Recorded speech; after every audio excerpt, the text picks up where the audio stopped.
Muy buenas tardes, bienvenidas y bienvenidos al quinto capítulo de Ciencia Abierta presenta Mil Charlas, una iniciativa de Explora los Ríos del Ministerio de Ciencias y ejecutado por la Universidad Austral de Chile. Cada miércoles a las 18 horas les invitamos a ser parte de una charla con destacadas personas de ciencias. Invitamos a que escriban y hagan preguntas en los comentarios de Facebook y sigan nuestra página para conocer cada temática. Esta charla estará disponible en formato video para nuestras redes sociales en Facebook, Instagram y YouTube en @paraexplorarríos. Hoy nos acompaña Nicole Colin Muñoz, doctora del Instituto de Ciencias Ambientales y Evolutivas de la Facultad de Ciencias de la Universidad Austral de Chile. En lengua de señas nos acompaña Andrea Monreal. La charla de hoy se titula Ríos en alerta, grandes proyectos y cambios climáticos. Bienvenida, Nicole.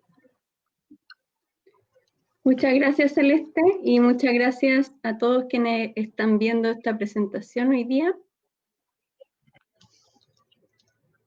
Bueno, hoy les voy a hablar sobre ríos, ¿cierto? Y nuestra primera parte de la presentación va a ser explicar algunos conceptos básicos sobre los ríos para que puedan entender finalmente cuáles son las consecuencias y las amenazas que estos ríos presentan actualmente. Para comenzar, me gustaría hacer una representación del agua en el planeta para poder, de alguna forma, mostrarle la importancia que tiene el agua y los ríos dentro de esta representación. Como pueden ver en la imagen, el agua es solo una pequeña gota en relación a toda la masa de tierra disponible, y si nosotros representamos el agua dulce en específico, es una gota aún más pequeña. Y dentro de esta gota, que es aún más pequeña, los ríos solamente representan un 1%. O sea, si lo pudiéramos representar, realmente tendríamos que necesitar una lupa para poder ver esta pequeña gota de agua, porque la verdad es que es un porcentaje muy, muy bajo. Por lo tanto, desde allí también radica su importancia. Entonces, nos podemos formular la siguiente pregunta, que quizás para algunos puede ser una pregunta muy básica, pero la verdad no es tan simple como nosotros lo pensamos. ¿Qué es un río? Si bien nosotros vivimos cerca de un río, lo hemos visto, ¿cierto?, frecuentemente a través de un paseo, por ejemplo, un río en sí, desde una perspectiva muy simple, es un curso de agua que nace en una parte alta, en una montaña, una cordillera, y sigue su curso hasta llegar al mar. Pero un río no solamente este curso de agua, hay otros cursos de agua que son más pequeños, que llegan a este río principal y que forman una red que está conectada. Pero no solamente pueden ser este conjunto de ríos, sino que también pueden haber lagos que están conectados a estos ríos y forman, ¿cierto?, una red en conjunto, y esta red se llama una cuenca hidrográfica. Pero esta cuenca hidrográfica, a su vez, también ocurren muchas más cosas dentro de esta cuenca. Entonces, un río también es un sistema fluvial, es un ente vivo. En este sistema ocurren, por ejemplo, varios procesos como el ciclo del agua, y también si nosotros pudiéramos sumergirnos dentro del río, nos daríamos cuenta que existe todo un mundo en el cual hay animales, algas, bacterias, ¿cierto? Y también hay movimiento de sedimento, de rocas. Entonces es un sistema que está en continuo movimiento, es un sistema dinámico también, que cambia a través del tiempo, pero que mantiene un equilibrio.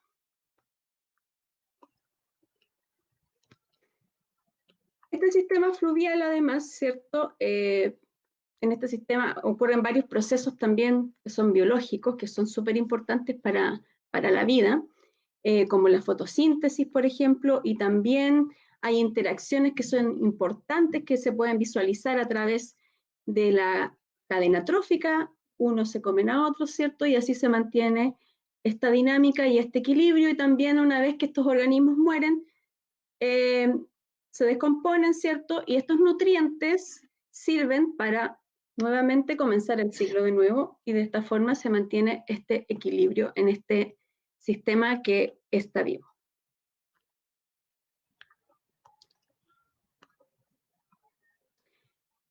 Entonces, dentro de este sistema, ¿cierto?, hay diferentes componentes, los componentes físicos, procesos geoquímicos y también, ¿cierto?, el componente biológico, que son los organismos vivos, y este sistema está en un equilibrio, ¿cierto? Pero ¿qué pasa si alguno de estos componentes se altera? ¿Qué pasa si alguno de estos procesos rompen ese equilibrio?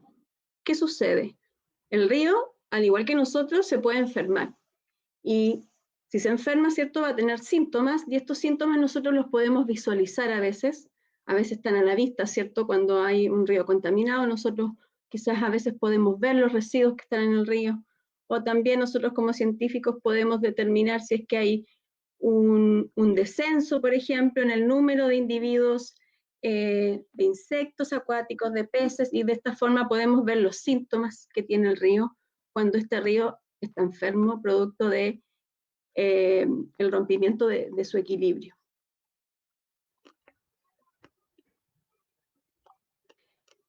Entonces, cuando el río está enfermo es muy preocupante, no solamente por el hecho de que el río tiene su importancia intrínseca porque es un ecosistema que debemos proteger, sino que también porque nosotros también hacemos uso del río a través de diferentes actividades.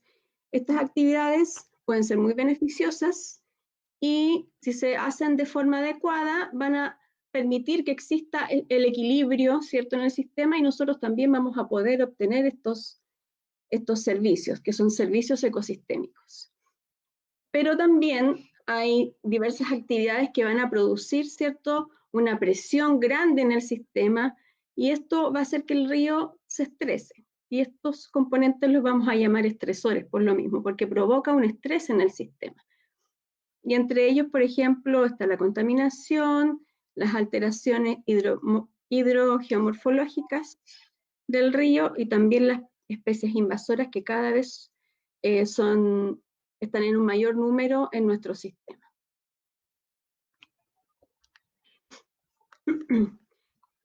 Estas intensas actividades humanas, que obviamente a veces son necesarias para nuestra sobrevivencia, han causado grave daño al sistema a nivel global también.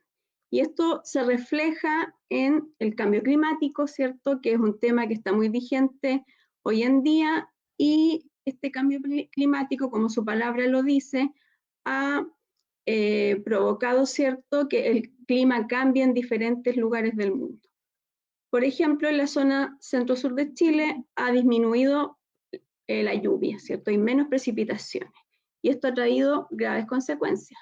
También hay un aumento de las temperaturas a nivel global, y esto también ha provocado que exista un derretimiento de los hielos, por lo tanto hay una expansión de los océanos. Esas son las principales consecuencias. Y bueno, como les explicaba, aquí en Chile en específico, hace alrededor de 10 años estamos bajo una mega sequía en la zona central de Chile principalmente, que ha sido la más afectada, y esto ha causado obviamente que disminuyan los caudales de los ríos, e incluso algunos ríos han desaparecido producto de esta mega sequía.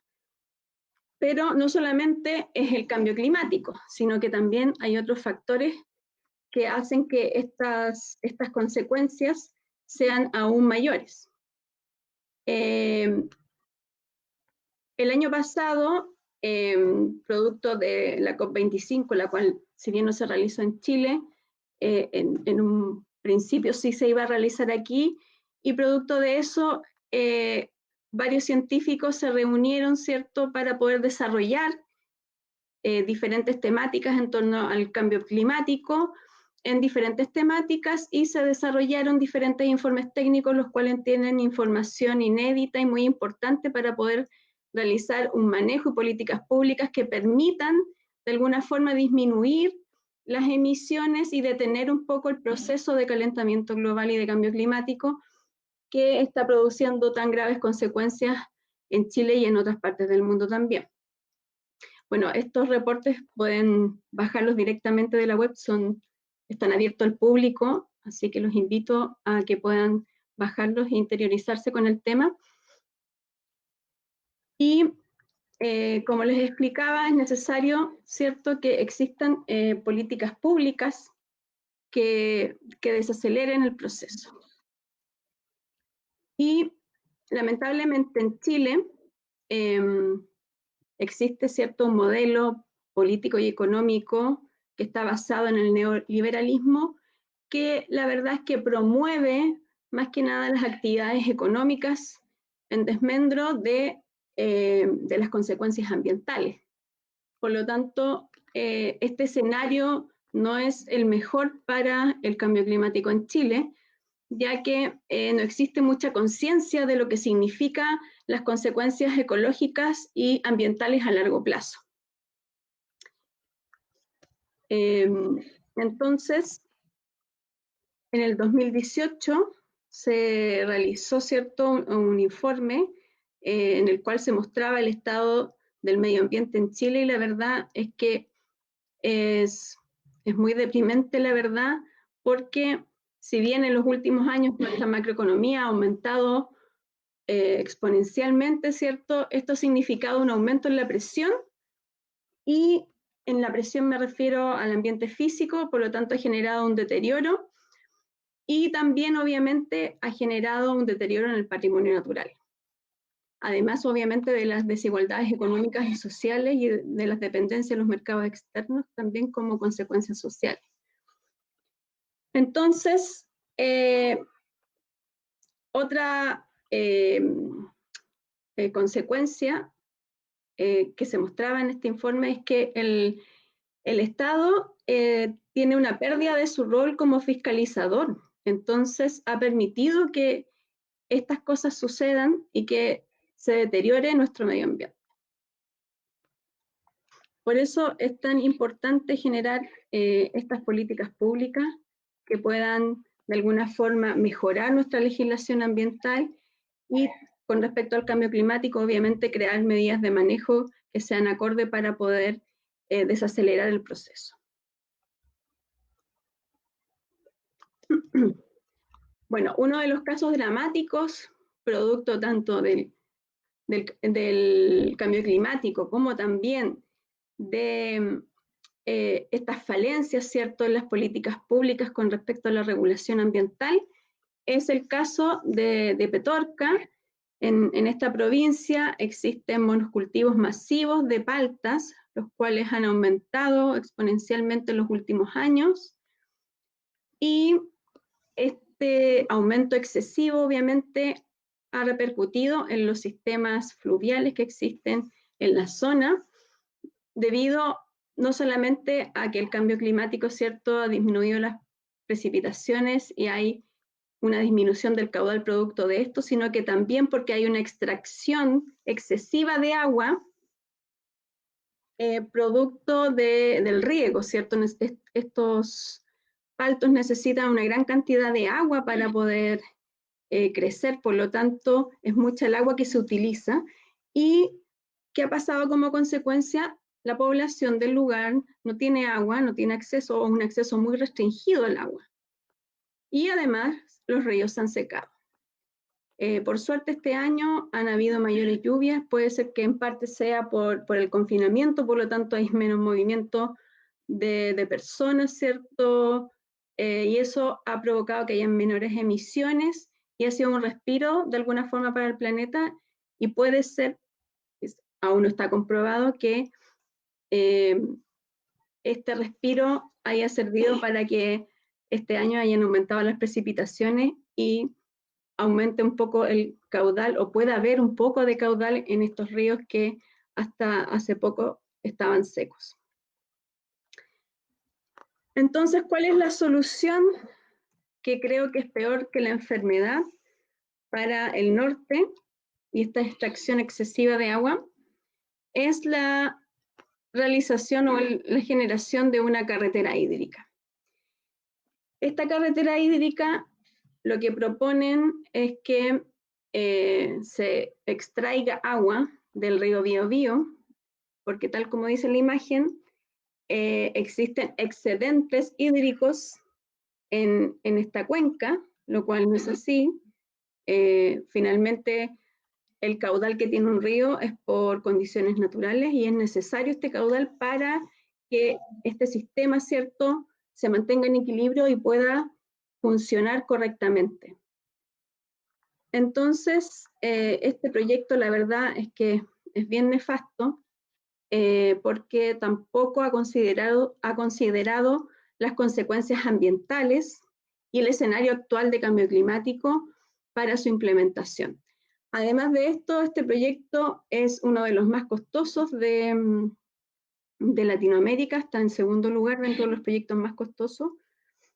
Por lo tanto, creo que con esa cantidad de dinero se pueden encontrar soluciones mucho mejores y más amigables con el medio ambiente que construir esta tremenda carretera, que ha tenido varias propuestas. Una de ellas es extraer el agua, ¿cierto?, y llevarlo a través de una carretera hídrica tipo canal, como se muestra en la figura arriba,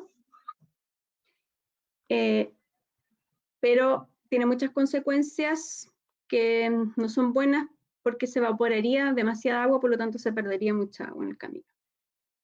Entonces, una segunda opción fue desarrollar un ducto, ¿cierto?, por el mar, por la parte baja del río, pero también obviamente tiene sus consecuencias, la parte más baja es la parte más contaminada, entonces estarían llevando agua además con todos sus contaminantes hacia el norte. Y la opción ahora, la última opción que la están viendo como la opción más viable dentro de lo nefasto que puede ser el proyecto, es realizar, ¿cierto?, un ducto subterráneo y extraer el agua de uno de los afluentes del río Biobío, que es el río Queuco.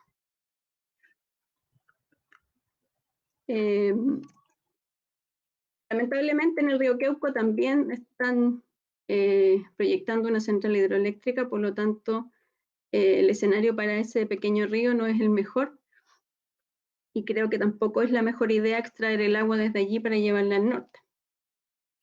Entonces esta carretera hídrica ha despertado serias dudas obviamente en la población y también obviamente entre los científicos de la parte ambiental, ¿cierto? Porque de alguna forma todos creemos que es un proyecto que no es viable y que tiene muchas consecuencias ambientales que son muy potentes. Y pueden haber, como les dije, otras soluciones. Entre estos factores que no están considerando, ¿cierto?, está el cambio climático. Si el cambio climático, ¿cierto?, que si bien ya es relevante, ¿cierto?, le sumamos el mal manejo que existe, ¿cierto?, de las cuencas y del uso del recurso agua, esto va a causar, ¿cierto?, sí o sí una disminución en el caudal a mediano y largo plazo. ¿Qué consecuencias puede producir, ¿cierto?, esta disminución de caudal? La primera, ¿cierto?, el río es uno de los principales agentes de transporte de sedimentos, ¿cierto?, y de transporte de material. Para que lo puedan entender de alguna forma más simple, sobre todo las personas que no están ¿cierto?, relacionadas directamente con el ambiente científico, quizás también hay niños mirando, ¿cierto? La cantidad de sedimento que llega al océano, ¿cierto?, que es transportada por el río a lo largo de todo su cauce hasta llegar al océano, equivale a que en cada minuto, ¿cierto?, 176.000 camiones grandes descarguen un contenido de sedimento al mar. Por lo tanto, es una gran cantidad. Y no solamente es sedimento lo que se descarga, sino que también son nutrientes. Hay muchos nutrientes que el río aporta y que llega a la zona costera, y estos nutrientes son fundamentales para que existan ecosistemas muy productivos, específicamente aquí en la zona del Biobío. Aquí hay bosques submareales, ¿cierto? Hay bosques de algas que son muy importantes para el sistema, y los nutrientes que vienen del río son muy importantes para que este sistema se mantenga. Por lo tanto, si el sedimento, ¿cierto?, deposita antes de llegar al mar, estos nutrientes no van a llegar. Si hay menos agua, entonces la sedimentación puede ocurrir antes que llegue al mar. Y esto es la consecuencia. No van a llegar estos nutrientes. Y eso va a producir obviamente una alteración, no solo en el río, sino que también en la zona costera. Otra consecuencia, ¿cierto?, es el aumento de la concentración de los contaminantes. Si bien ya hay cierta contaminación producto de las industrias celulosas, ¿cierto?, también de los desechos urbanos, de los efluentes urbanos que vienen de las ciudades que son más grandes, Concepción, Los Ángeles. Esta disminución de caudal va a hacer que la concentración de los contaminantes sea mayor, por lo tanto va a aumentar la toxicidad del agua, y esto también obviamente va a repercutir directamente sobre los organismos vivos y pueden haber consecuencias ecológicas y ecosistémicas súper graves. Y otra consecuencia más es que además ya en el río Biobío existen alteraciones, ¿cierto?, en el río debido a las centrales hidroeléctricas. Hay varias centrales hidroeléctricas que ya están construidas, que producen una regulación del caudal, incluso una regulación del caudal diario, o sea, puede aumentar y disminuir el caudal diariamente durante el día, y esto ya causa un estrés en los organismos vivos que allí se encuentran. Por lo tanto, si aumentamos las presiones, ¿cierto?, más presiones en el río, obviamente las consecuencias ecológicas cada vez van a ser mayores. Y como pueden ver en la figura, ¿cierto?, en el año 2050 ya hay proyectadas numerosas centrales hidroeléctricas en todas las cuencas hidrográficas de la zona central de Chile, y esto sumado al cambio climático realmente provoca un escenario que es potencialmente muy desalentador, lamentablemente. Ahí tenemos nuestra gotita de agua que nos está acompañando hoy, y la verdad está muy enfadada porque las consecuencias ambientales que están produciendo en el río Biobío son muy negativas. Y hablando del tema de las centrales hidroeléctricas, hay otra central también que también puede tener consecuencias muy graves si se construye, que es la central del río San Pedro, así que nos vamos a trasladar, ¿cierto?, del río Biobío a la cuenca del río Valdivia, que está aquí en nuestra región. En la figura, ¿cierto?, está proyectado lo que sería la central hidroeléctrica si se llega a construir. Para los que no conocen el río San Pedro, es un río, la verdad, muy hermoso en cuanto a paisaje, ¿cierto? Así que los que no lo conocen aún, los invito, sobre todo los que viven aquí en la región de los ríos, a que puedan visitarlo, porque es una maravilla, la verdad.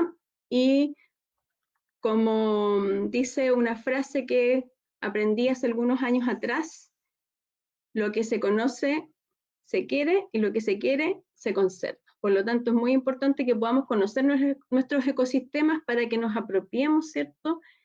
Podamos generar esa conexión y de esta forma podamos protegerlo. Entonces, la central hidroeléctrica está proyectada ya hace varios años, ya en el 2008 fue la primera vez que comenzaron los trabajos para construirla. Solamente llegaron a avanzar un 15%, afortunadamente, porque la verdad es que tenía muchas falencias, entre ellas que no había un estudio geológico del lugar, lo cual es altamente relevante porque hay fallas geológicas importantes que deben ser consideradas, como también considerar que existe un volcán, ¿cierto?, que es el Mochichozuenco, que se ve ahí atrás en la figura, en la foto, perdón, y es uno de los volcanes más peligrosos de Chile porque tiene características explosivas. Por lo tanto, si este volcán hace erupción, hay que considerarlo como realmente una amenaza bastante grande, y si hay una central hidroeléctrica, las personas obviamente de la región temen por un segundo Riño Iguazú, por ejemplo.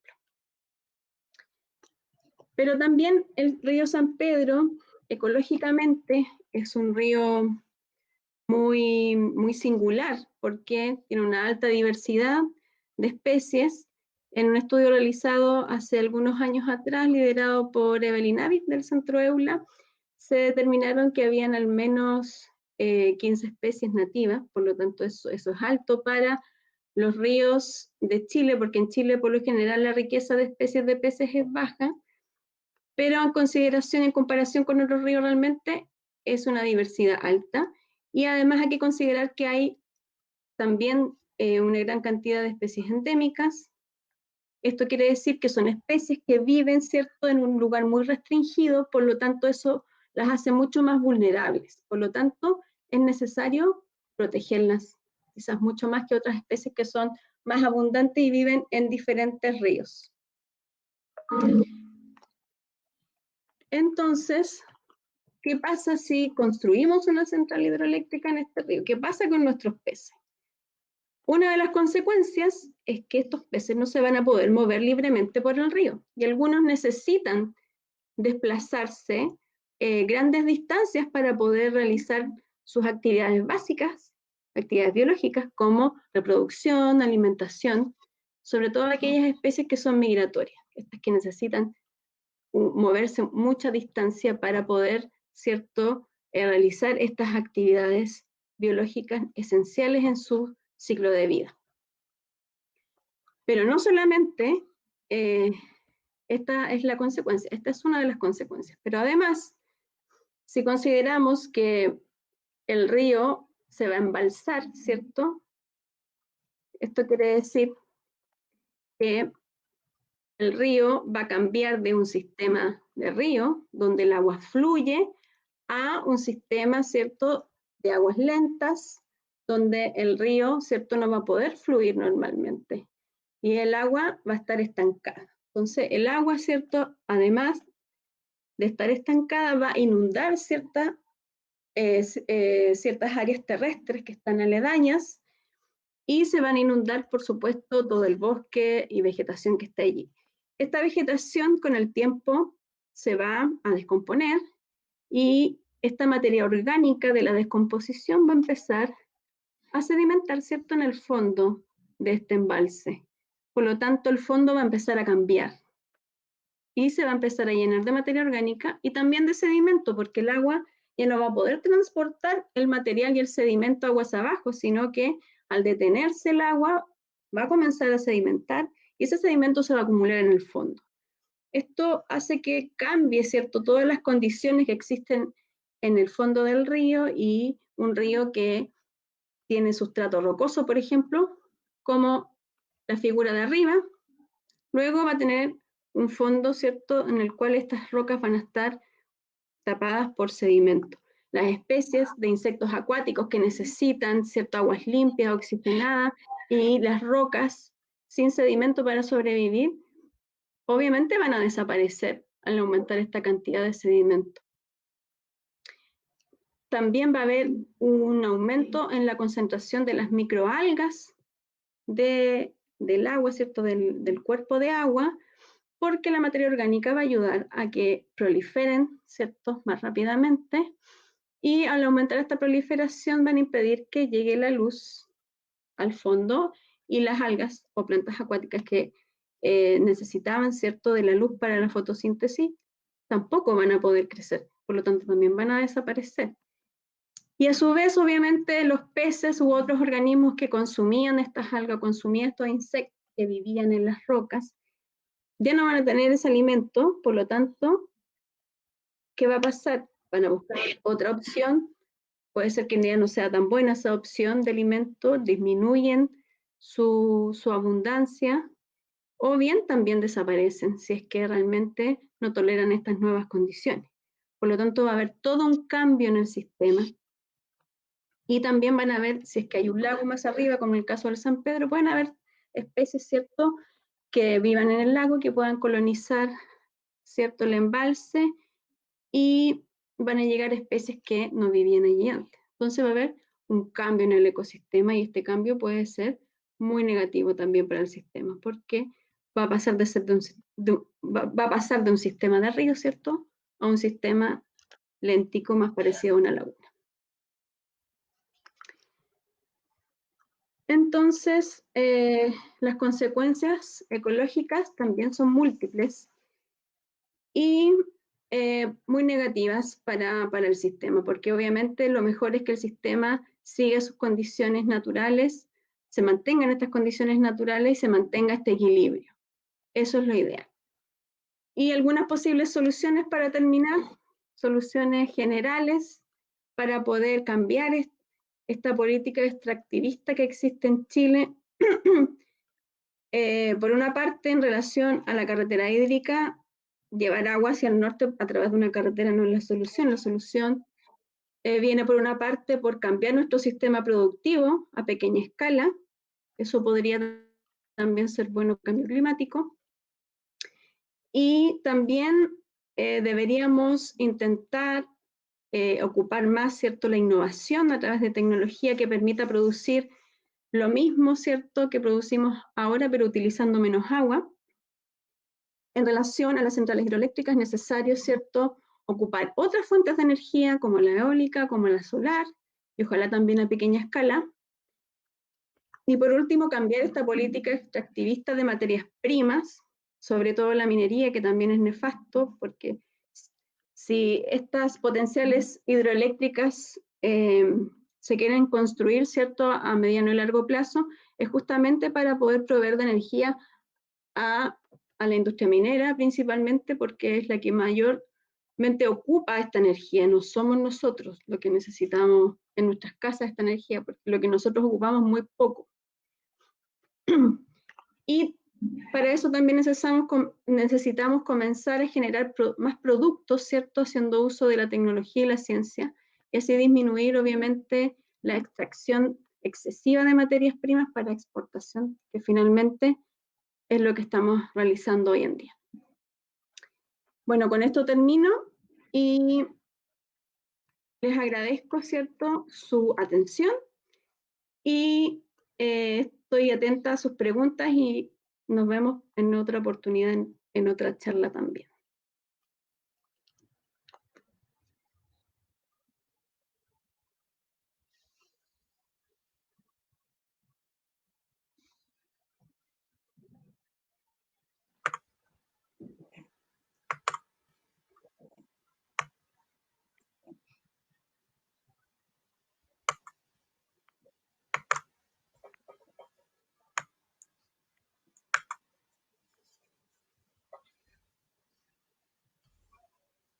Muchas gracias, Nicole, por esa interesante exposición.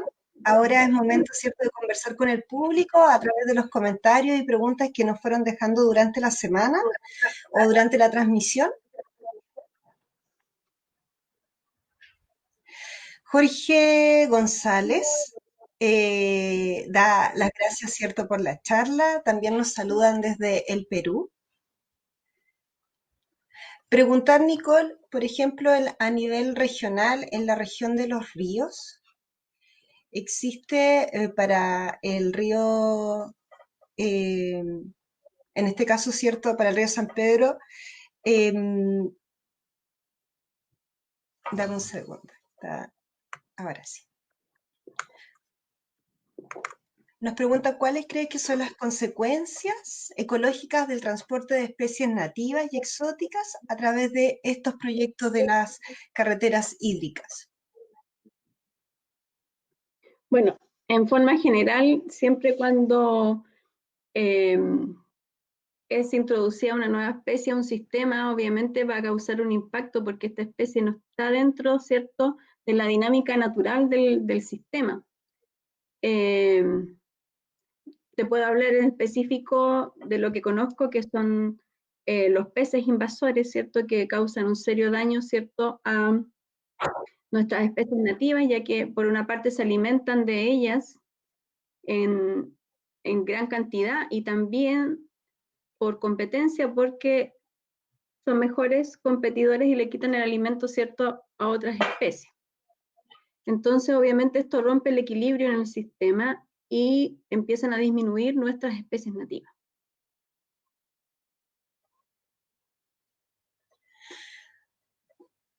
Tenemos otra pregunta también la hace Jorge González, nos pregunta qué opinas sobre los embalses como fuente de gases invernaderos. Son una fuente importante de gases invernaderos. De hecho, esta misma degradación, ¿cierto? De los organismos que van muriendo, ¿cierto? En el sistema, en este caso cuando hay muchas algas, ¿cierto? Esas algas en un momento mueren y van a producir una gran cantidad de materia orgánica, y esta descomposición de la materia orgánica produce también gran cantidad de metano, por ejemplo, y este metano luego es liberado al ambiente, por lo tanto sí puede ser una fuente de emisiones de gases invernaderos.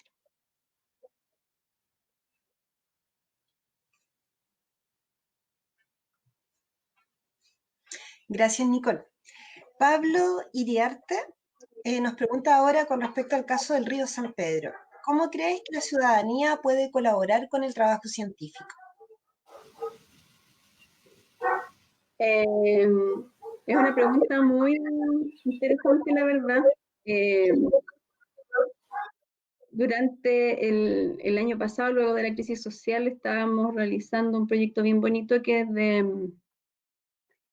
de participación ciudadana a través de un consejo de ciencia comunitaria, en la cual la ciudadanía podía hacer preguntas, ¿cierto?, a los científicos, y los científicos de alguna forma poder responder de esas preguntas a través, ¿cierto?, de ciertas investigaciones, y hacerlos partícipes a ellos de esta toma de datos para que se involucraran, ¿cierto?, con esta pregunta que ellos estaban formulando. Entonces, quizás de esta forma se podría también incorporar a la población y hacer que ellos, por ejemplo, puedan tomar datos en el río con respecto a un tema determinado, y de esta forma hacerlos partícipes de una investigación, ¿cierto? Y de la obtención de resultados que sean relevantes sobre un tema en específico en el río.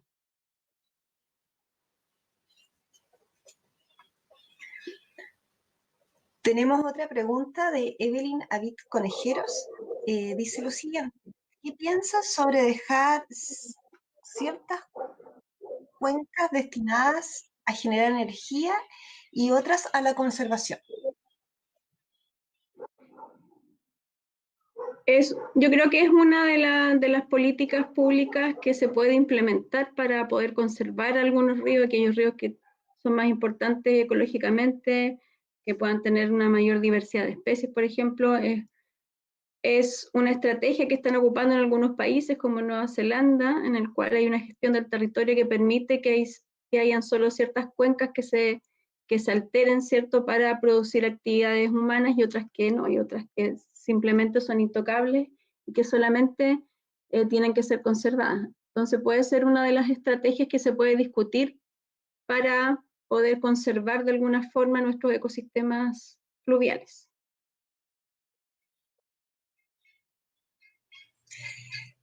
Néstor Ortiz agradece, ¿cierto?, tu presentación y nos pregunta lo siguiente: ¿cómo dialoga la academia y las comunidades en este conflicto? ¿En el conflicto específico del San Pedro o en el conflicto en general de las consecuencias ambientales? Bueno, si es en específico, por ejemplo, de las consecuencias ambientales o de los proyectos en general, lamentablemente, yo creo que hasta hace poco la conexión, ¿cierto?, academia y comunidad era un poco compleja. Por una parte, obviamente, la población muchas veces no tiene la instancia para poder llegar a la academia y poder realizar, ¿cierto?, sus preguntas o buscar ayuda, ¿cierto?, directamente. Y por otra parte, también en la academia algunos científicos están muy centrados, ¿cierto?, en producir papers, proyectos, y se desvinculan de la comunidad y de sus necesidades. Por esta razón es que, al menos en la UH, estamos intentando crear un programa que pueda disminuir esta brecha entre la comunidad y la academia, y de esta forma poder nosotros abordar problemas que realmente son necesarios y son importantes para la comunidad, para, ¿cierto?, solucionar problemas y aumentar su calidad de vida, y también para poder hacer partícipe a la comunidad y mejorar ciertos aspectos, educar ambientalmente también, que es súper importante. Entonces yo creo que se pueden generar instancias para poder disminuir esta brecha, pero también tiene que haber una voluntad por parte de la comunidad científica principalmente para poder realizar este nexo y poder de alguna forma mejorar esta conexión. Nicole, en esa misma línea, con respecto a la vinculación entre las comunidades y la academia, ahora si hablamos en el ámbito de las escuelas, nos pregunta Gustavo Oces, ¿cuál sería o podría ser el rol de las escuelas en esta divulgación? El tema de las escuelas también es súper relevante, y más aún si es que hay escuelas rurales, ¿cierto?, que están cercanas a algunos ríos. Entonces, la educación ambiental en este caso es súper importante. Llegar a los niños, ¿cierto?, trabajar con estas pequeñas escuelas y que ellos puedan conocer el lugar que está al lado de su escuela, ¿cierto?, que puedan conocer este ecosistema y de esta forma puedan cuidarlo, y además también pueden empezar a generar pequeños proyectos dentro de lo que ellos puedan realizar, ¿cierto?, para poder ellos mismos comenzar a conocer, ¿cierto?, todo este mundo que existe bajo el agua. Y obviamente también la vinculación en este sentido también es súper importante, que hayan científicos que puedan apoyar, ¿cierto?, estas iniciativas para que se puedan realizar y de alguna forma también los niños puedan involucrarse mayormente en un ambiente más científico, por decirlo de alguna forma.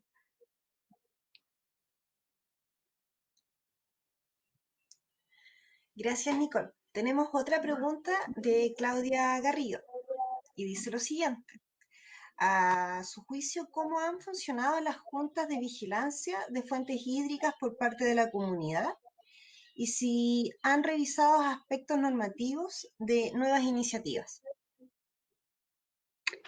La verdad es que desconozco el tema de las juntas de vigilancia de fuentes hídricas. No sé a qué se referirá en concreto.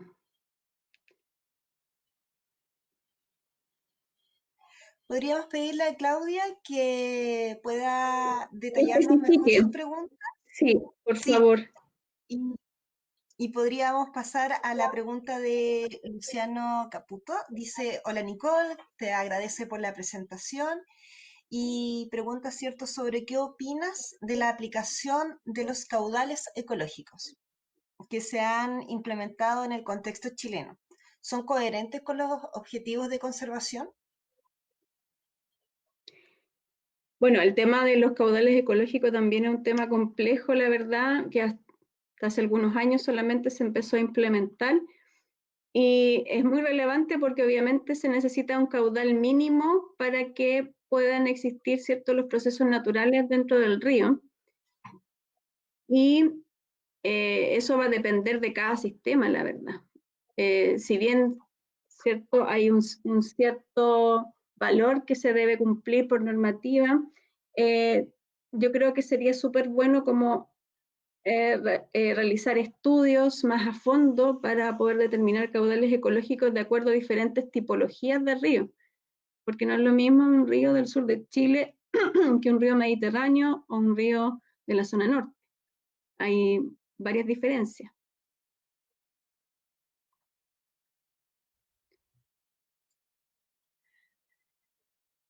Con eso, Nicole, terminamos la parte de las preguntas por el público. Si Claudia Garrido posteriormente puede darnos más detalles de su pregunta, las podemos contestar, ¿cierto?, en nuestra página de Facebook. Antes de terminar, queremos invitar a la comunidad para el próximo miércoles, nuevamente a las 18 horas, en esta misma página de Facebook, para la charla "Un asteroide extinguió la megafauna en Pilauco", por el doctor Mario Pino Quivar, que es doctor en Recursos Naturales y Geociencia. Queremos agradecer, ¿cierto?, a Nicole por su charla y a Andrea Monreal por la traducción. Muchas gracias por la invitación y espero que nos encontremos para una próxima oportunidad.